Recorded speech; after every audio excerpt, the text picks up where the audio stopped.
During a violent storm, Tom, a lighthouse keeper, spotted a woman unconscious on the shore. Injured and barely breathing, she gripped a strange trident even in her sleep.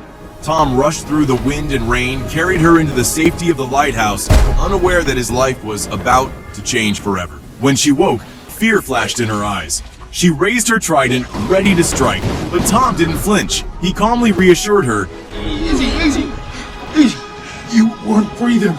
Exhausted and confused, she quickly lost consciousness again, leaving Tom with no answers. Tom took care of her, dressing her wounds and preparing food. When she woke again, disoriented and starving, she ate his pet fish raw. Unfazed, Tom simply offered her tea, earning her first genuine smile. Eventually, she revealed the truth. Her name was Atlanta, Queen of Atlantis, running from an arranged marriage. Against all odds, they fell deeply in love, and soon they had a son, Arthur. But peace wouldn't last. Their happiness shattered when Atlantean soldiers stormed the lighthouse to take her back. By the authority of King Orphex. Tom hid their baby as Atlanta fought fiercely, defeating them.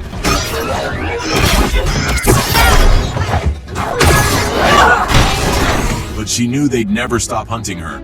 She had to return to protect the ones she loved. Before leaving, she made a promise. One day, I will return to you when it's safe. And just like that, she was gone. Tom was left alone, raising Arthur without knowing if he'd ever see her again. Arthur grew up different. At school, kids mocked him, called him a freak. Arthur is talking to the fish. My name's Arthur. What's yours? Such a freak, Arthur. Until one day at the aquarium, everything changed. A shark slammed aggressively into the glass, seemingly defending Arthur. Yet Arthur remained calm, somehow connected to the creature. That was the moment everyone understood. Arthur was far more than just different. He belonged to another world. Years later, in the deep ocean, pirates hijacked a submarine, ruthless and deadly, until something hit them. Hard. Lights flickered out. Panic set in. Then a powerful figure stepped aboard. Arthur had returned, but now he was Aquaman. Permission to come aboard. Arthur storms the vessel, swiftly defeating the pirates and freeing the captured crew. Manta, enraged by the intrusion, attacks him but is overpowered. As Jesse attempts to shoot Arthur with a powerful weapon, it only briefly stuns him. Arthur quickly recovers, injuring Jesse and leaving the pirates stranded inside the damaged submarine. As Arthur prepares to leave, Jesse fires another shot, but it ricochets and damages the submarine, causing water to flood the interior. The chaos dislodges a massive gas tank, which crushes Jesse's leg. Manta frantically tries to free his father, but lacks the strength to lift the tank. Desperate, he pleads for Arthur's help. Wait! Help me, he's trapped! Please! But Arthur coldly refuses, stating that Jesse's actions have led to countless deaths, and he must face the consequences. You killed innocent people! You asked to see for mercy. With his final breath, Jesse stared into his son's eyes and gave him one last command. You need to live so you can kill that son of a bitch! Jesse activated a grenade, sacrificing himself as the sub exploded. Manta survived, but the man he once was died alongside his father. In that moment, justice no longer mattered. All he wanted now was revenge. Later, Arthur returns to the shore, where he reunites with his father, Tom. Tom, relieved to see his son, suggests they grab breakfast together. They head to a local bar like old times. On TV, news anchors report the rescue of a hijacked submarine. We now have unconfirmed reports that the metahuman, dubbed as the Aquaman, was responsible. Arthur shrugs it off, but Tom looks at him with pride. Mother always knew you were special. To Arthur, he was just doing what was right, but to the world, he was becoming something more. Arthur shifts in his seat. The word Atlantis makes him tense. He tells Tom to drop it, says he owes that place nothing. It took his mother from him. Tom tries to reason with him, but Arthur explodes. They killed her for loving you and having me, and you know it. Tom puts a hand on his son's shoulder. You can't carry that guilt forever, he says. But for Arthur, that guilt never left. Not for a second. Their conversation is interrupted when a group of bar patrons recognizes Arthur as Aquaman. To his surprise, they enthusiastically approach for selfies, treating him like a celebrity. Meanwhile, deep underwater in Atlantis, King Orm meets with his advisor, Volko, and leads a delegation to the kingdom of Zeeble. Orm seeks an audience with King Nereus to discuss an impending threat to their world. At the meeting, Orm argues that humans are a growing danger, bringing submarines dangerously close to Atlantis. He proposes a preemptive strike on the surface world to eliminate the threat. Nereus, however, opposes the idea, believing humans will ultimately destroy themselves without intervention. Orm insists that humanity's aggression will inevitably target Atlantis, but Nereus remains unconvinced. Nereus reminds Orm that any invasion requires the backing of 4 Atlantean kingdoms. Orm claims to have plans to rally the necessary support, but needs Nereus's help to solidify the alliances. Sensing Orm's ambition, Nereus accuses him of using the human threat as a ploy to claim the coveted title of Ocean Master. Orm denies caring about the title, but Nereus doubts his sincerity. Nereus also mentions whispers of a half-breed, an heir with a potential claim to the throne. Orm dismisses the rumor, revealing his disdain for Arthur, whom he blames for their mother's death. The two share a mother, Atlanta, but Orm's hatred for his half-brother runs deep, rooted in resentment and grief. Their meeting is abruptly interrupted by a sudden submarine attack, killing some of Orm's and Nereus's men. Furious, Orm retaliates, single-handedly destroying the submarine. The violent disruption convinces Nereus to reconsider Orm's warnings. He agrees to form an alliance, setting the stage for a united Atlantean front against humanity. Orm declares it's time to send a message to the surface world. Back at the bar, Tom is indulged in a bit too much to drink. Arthur, amused yet exasperated, helps his father to the truck. As they drive home, Arthur reflects on his conflicted feelings about Atlantis and the weight of the destiny everyone seems to believe he must fulfill. The road ahead seems uncertain, with both personal and global battles looming.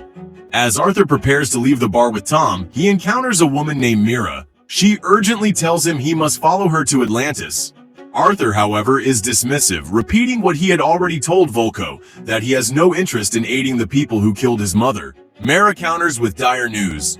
Orm is planning to wage war against the surface world. To stop him, they need Arthur's help. Mara explains that the only way to unite the surface and underwater worlds is for Arthur to claim his rightful place as King of Atlantis.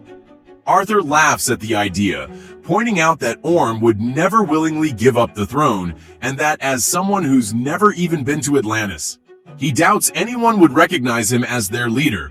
Mira insists that Arthur can change this by finding the lost trident of King Atlan, a weapon of immense power that would grant him the legitimacy and respect needed to challenge Orm.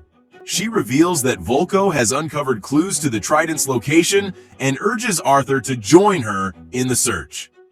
Despite her persistence, Arthur refuses, leaving her behind as he drives away. Meanwhile, Orm meets with Manta, who is revealed to have staged the submarine attack under Orm's orders. Orm praises Manta for his role in creating the illusion of a surface threat, which helped sway King Nereus to his side. However, when Manta demands a chance to avenge his father by killing Arthur, Orm brushes off the request, ending their transaction and departing. As Arthur drives Tom home, he notices birds fleeing the coastline and looks out to see a massive tsunami barreling toward them. He floors the gas pedal, but the wave quickly overtakes their truck.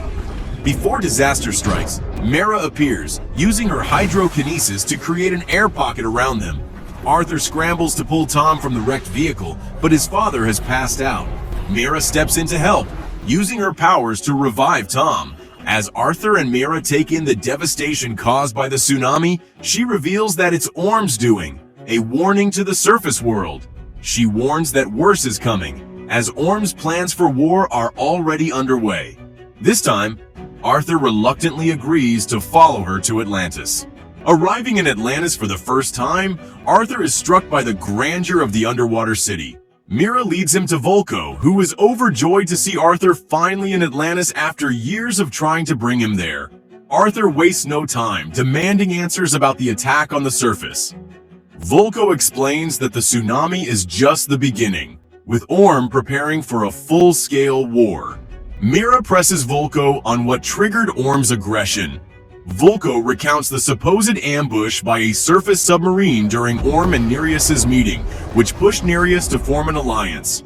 Arthur is skeptical, asserting that no one on the surface even believes Atlantis exists. Volko, however, insists that the attack was real and has given Orm the leverage he needed to unite Atlantis' kingdoms. Volko warns that if Orm secures the support of 2 more Atlantean nations, he will gain control of the largest army in the ocean and claim the title of Ocean Master.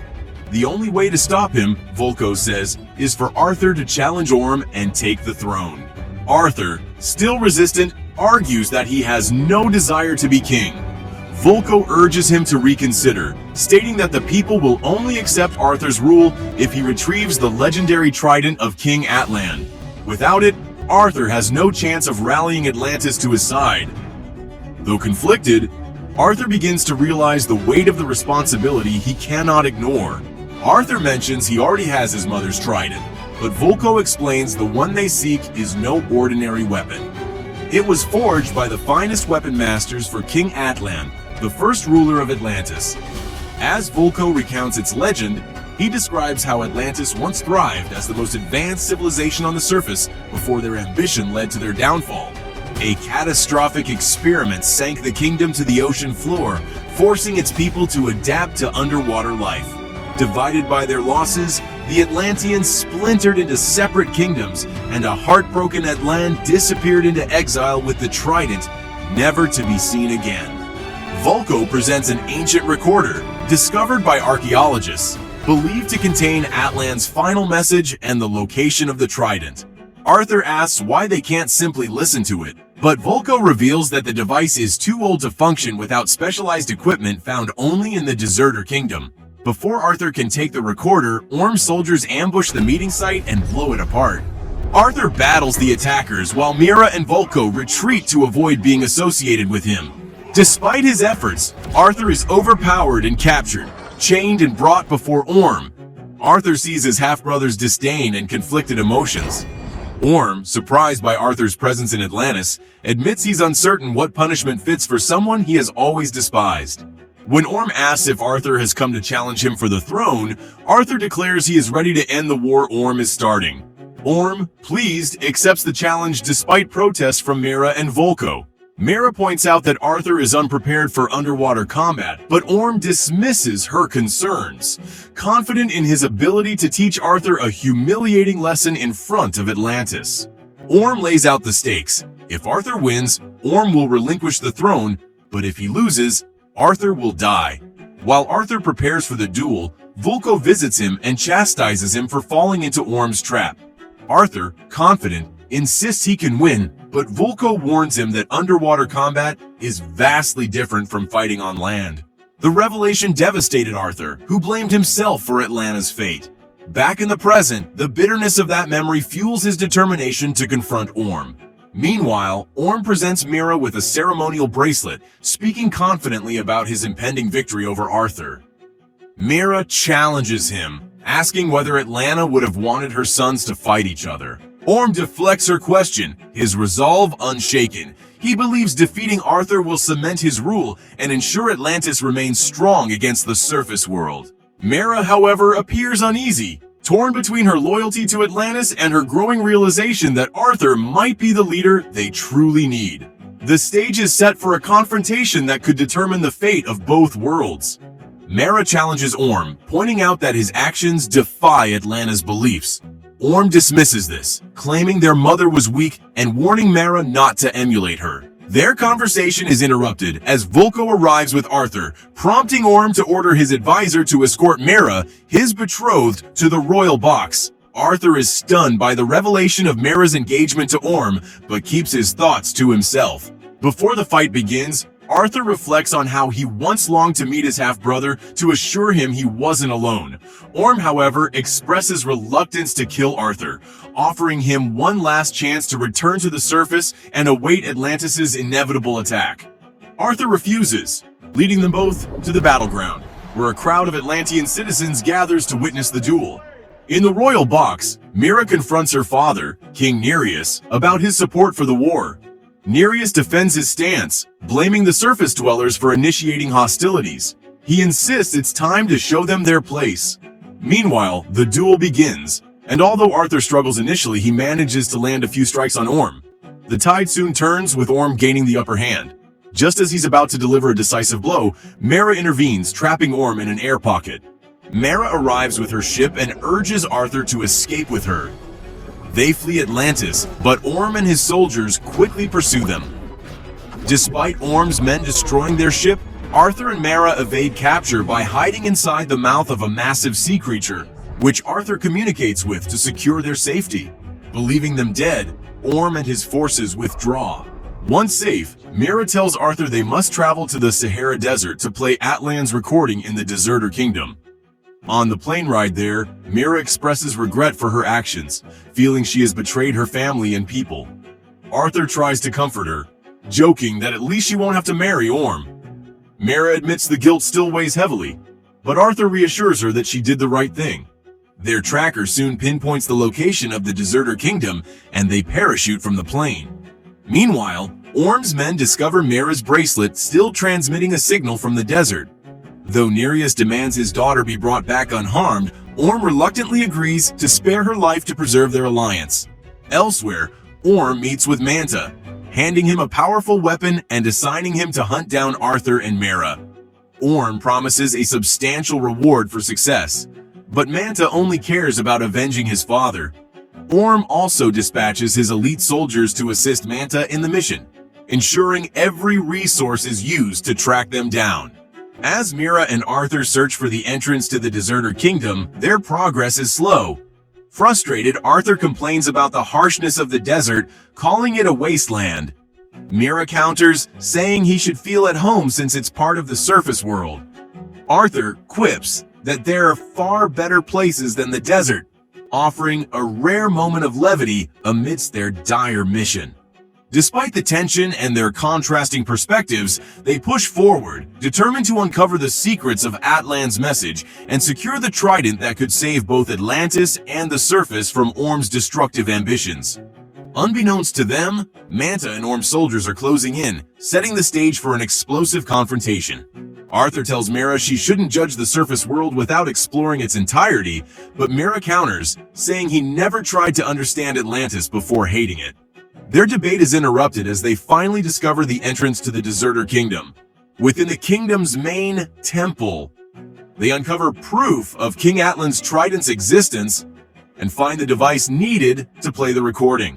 When they activate the recorder, a hologram of King Atlan emerges, describing the trident's unmatched power and its ability to unite the kingdoms of land and sea, but only in the hands of a true heir. Atlan reveals the path to the trident lies beyond the hidden sea, accessible via a chart hidden in a bottle that can only be interpreted by a true king.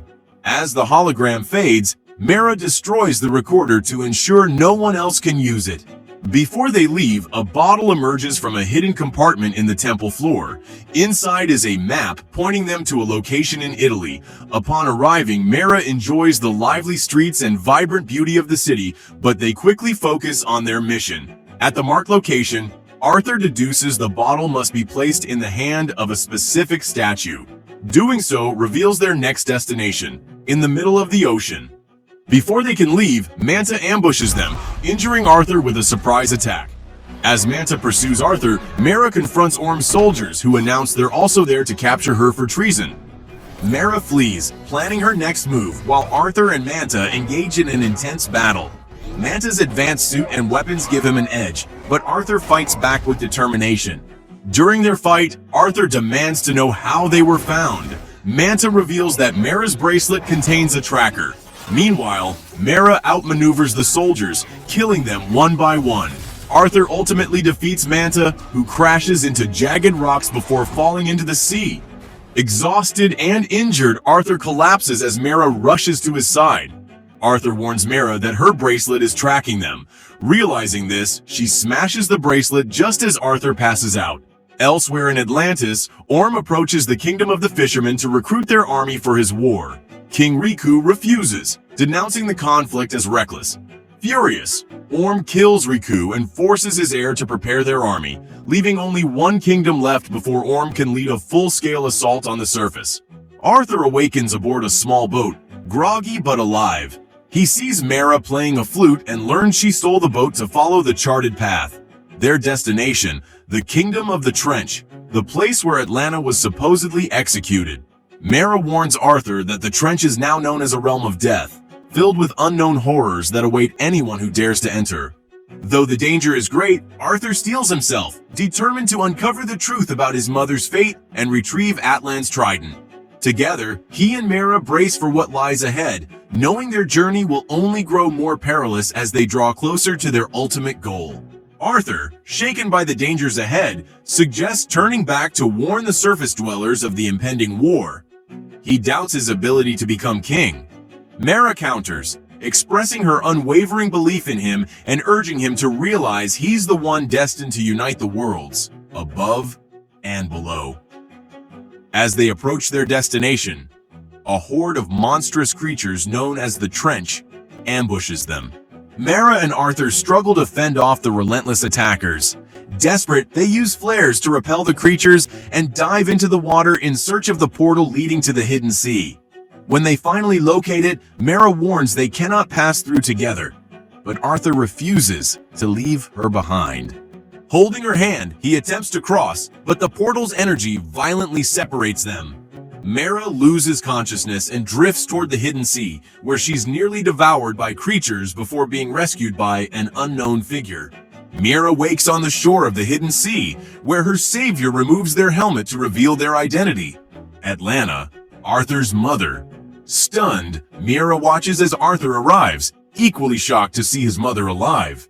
Overcome with emotion, Arthur embraces Atlanta and demands to know how she survived. Atlanta explains that while Orvax condemned her to death in the trench, she fought for her life and managed to escape. Arthur blames himself for her suffering, but Atlanta assures him it was not his fault, explaining that her actions were necessary to protect him and Tom. When she asks about Tom, Arthur tells her that he still waits every morning, hoping she'll return. Atlanta is moved, but explains she couldn't come back because the portal leading to the hidden sea is one way. The trident is the only means to leave, but it is fiercely guarded by the Carathan, a powerful and ancient creature. Mera suggests they fight the Carathan together to retrieve the trident, but Atlanta reveals that only the true heir can claim it. She encourages Arthur, calling him the hero who can save both their worlds. Directing him to a hidden waterfall, she tells him his destiny lies beyond. Arthur ventures behind the waterfall and finds King Atlan's skeleton clutching the trident. As he reaches for it, the Carathan emerges, declaring Arthur the least worthy of all who have sought the trident. The creature mocks him for being a half-breed and tosses him around mercilessly. On the brink of death, Arthur pleads for the Carathan to stop, admitting he knows he's unworthy, but needs the trident to save his people. The Carathan is stunned by Arthur's honesty and notes that no one has spoken to him since Atlan centuries ago. Sensing potential in Arthur, the Carathan allows him to prove himself by wresting the trident from Atlan's grasp. Arthur succeeds, and as he grips the trident, its power flows through him, marking him as the one true king of Atlantis. Arthur returns triumphantly to Mera and Atlanta, who greet him with pride, acknowledging him as the true king. Meanwhile, Orm discovers Volko's betrayal in aiding Arthur. Furious, he orders Volko's arrest but spares his life so Volko can witness Atlantis' attack on the surface. Orm's soldiers imprison Volko, ensuring he'll be forced to watch the war unfold from his cell. As Arthur prepares for the next stage of his journey, his newfound power and the support of Mera and Atlanta strengthen his resolve. The stage is set for a final confrontation with Orm, with the fate of both the surface world and Atlantis hanging in the balance. Orm leads Nereus and the Fisherman Kingdom's army to the Brine Kingdom, demanding their king's surrender and alliance in the war. When the Brine King refuses, Orm threatens to kill him. Before he can act, a massive Carathan appears, silencing everyone. Riding atop the creature is Arthur, wielding Atlan's trident. The sight leaves the armies in awe, recognizing Arthur as the true heir to Atlantis' throne. Using the trident's power, Arthur summons sea creatures to aid in defeating Orm's forces. Amid the chaos, Mera urges Arthur to confront Orm directly, reminding him that further casualties can be avoided if the brothers settle their conflict alone. She then approaches Nereus, showing him the trident as proof of Arthur's legitimacy. Nereus, convinced, commands his soldiers to stand down, proclaiming Arthur as their king. Arthur lures Orm to the surface for their final duel. On the ocean's surface, Orm declares he will never accept Arthur as king. Arthur, resolute, states they'll fight for the throne. Meanwhile, Mera rescues Volko, who insists the people must witness their rightful king triumph over Orm to cement his rule. Together, they watch as Arthur battles Orm in a fierce and skillful fight. Despite Orm's strength and experience, Arthur's determination and newfound mastery with the trident allow him to overpower his brother. With Orm disarmed and defeated, Arthur demands he yield the throne. Orm refuses, insisting Arthur must kill him to end the fight. Arthur declines, saying he won't stoop to violence to prove himself, stating, "I'm not one of you." As Orm continues to taunt Arthur, Atlanta appears, halting the fight. Orm is stunned to see his mother alive, and she embraces him, calling for an end to the feud. She explains that Orvax's teachings were wrong and urges Orm to understand that the land and sea are meant to coexist. Her words strike a chord, and Orm visibly softens.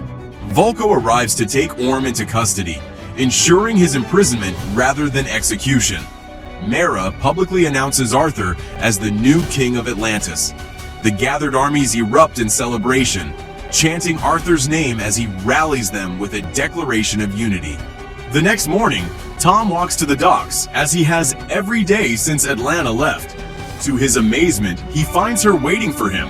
Overwhelmed with joy, he embraces her, and she reassures him that she has finally returned. Together, they look out at the ocean, united as a family once more, as Arthur assumes his rightful place as King of Atlantis, bridging the worlds of land and sea.